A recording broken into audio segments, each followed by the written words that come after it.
I'm Jeff Barnhart, founder and CEO of CMA, where I grew up in Mercer County on the Delaware River near Washington's Crossing Park, attended high school at Hopeful Valley Regional and college at Rider University, and 33 years ago started my company in Mercer County. Through the years, I have been involved with many local businesses and organizations. So during these times of uncertainty, it's important to recognize the initiatives and support of our local economy. As such, CMA Cares is honoring those businesses and organizations that have shifted gears to help others in the community. We're sharing an in-depth look with our community members as we share stories to help spark hope and light. All right, so today we are here with Ray and Sage Dish of Sourland Mountain Spirits in Hopewell, New Jersey. Welcome, guys. How are you? Hanging in there. Good. Rocking and rolling, yeah. Oh, absolutely. Yeah. So I know we've all had to really adapt during this time, but first off, I'd like to say maybe you could share a little bit more about what Sourland Mountain Spirits is. Want me to do that? Go for it, big guy. Okay, so Sourland Mountain Spirits is a craft distillery in Hopewell, New Jersey. We formed the entity in 2015, and it took a year to get the licensing and another year to basically build the distillery and the facility and order our equipment from Hungary. And we actually sold our first bottle in March of 2017. And yeah, things were on a roll until, you know, the 19 train came rolling in. Yep, and why don't you share a little bit just how COVID-19 has impacted your business? Go ahead, Sage. Yeah, so I think I've got an interesting perspective having joined the business full time just about a month ago, after we had made the decision to transition from focusing on liquor to focusing on hand sanitizer for the foreseeable future. So I joined right at the end of March, start of April, and our team has really rallied around sourcing all of the raw materials, creating a new process in terms of actually bottling and packaging, and then figuring out creatively the best way to get that sanitizer to the people where it can have the most impact. So, you know, we started with our local hospitals, Princeton Hospital, Capitol Health, Robert Wood Johnson. Then we moved on to a lot of our local police department, fire department, and first responders, where we were able to donate product. And then more recently, as we've perfected the process and we've been able to increase our production, this week we opened it up to the general public, and yesterday was our first pickup with over 100 customers coming by and doing a curbside pickup at the distillery, which was pretty amazing. Sanitizer and booze. Every third customer got some booze while they were here as well. Oh, wow. So you're helping with providing clean hands and a nice cocktail. You got it. You got it. Yep. Could you share a little bit of what that outcome has been, maybe first from the hospitals and the first responders, and obviously a little bit more into what you saw yesterday opening up to the public?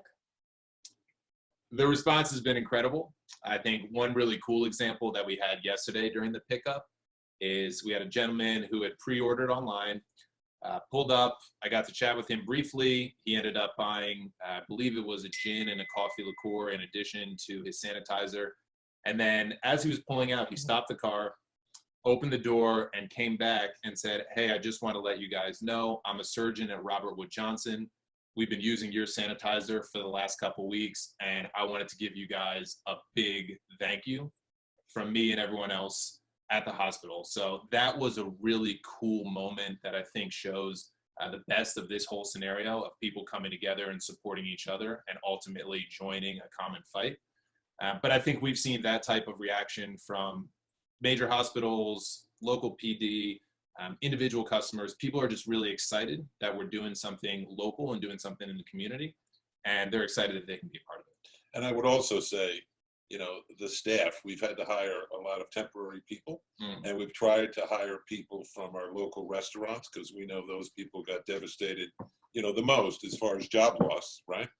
And I think, well, I'll speak for everybody, and I think this is true, certainly of our regular staff, but we have so many new part-time people helping with bottling, is they feel some real personal satisfaction that at least they're helping. I mean, obviously, we're in a small business in a small community, but I think everybody feels a sense of, at least I'm doing something to try and fight this thing. So that's awesome, right? You don't always get that from work, right?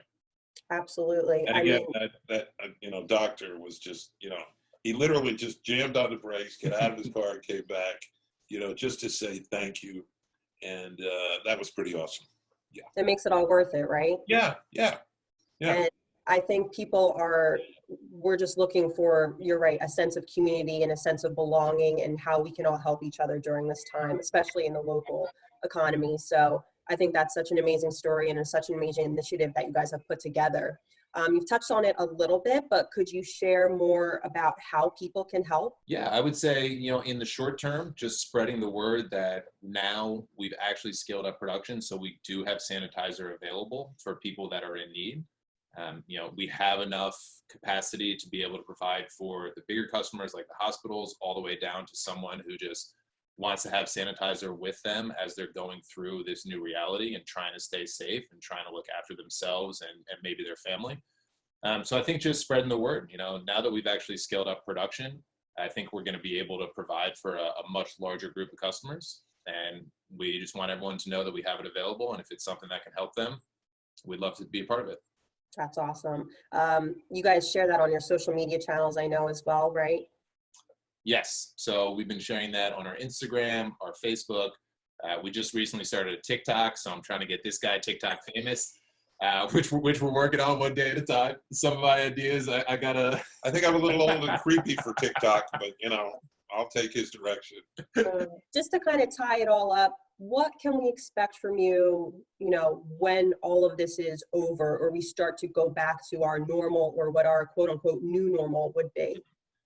One of the things we're doing, and we're really excited about live right now, is we're going to have a new series of pre-bottled cocktails called House Party 19.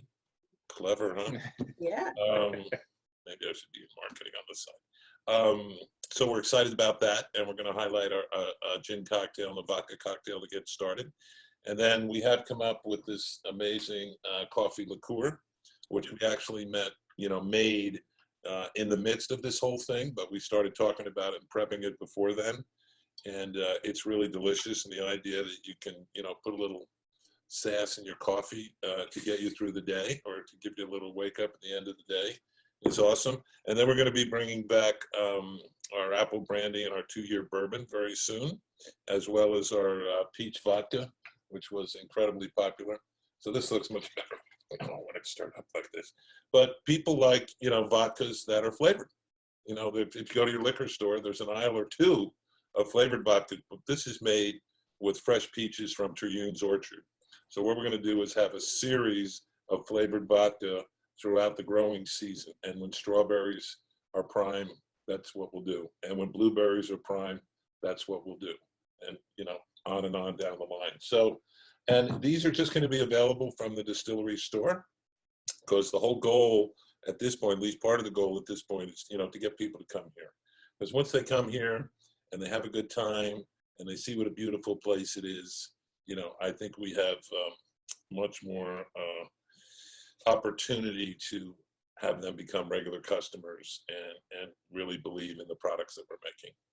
So thank you, Ray and Sage, so much for joining us today, and we'll talk to you soon.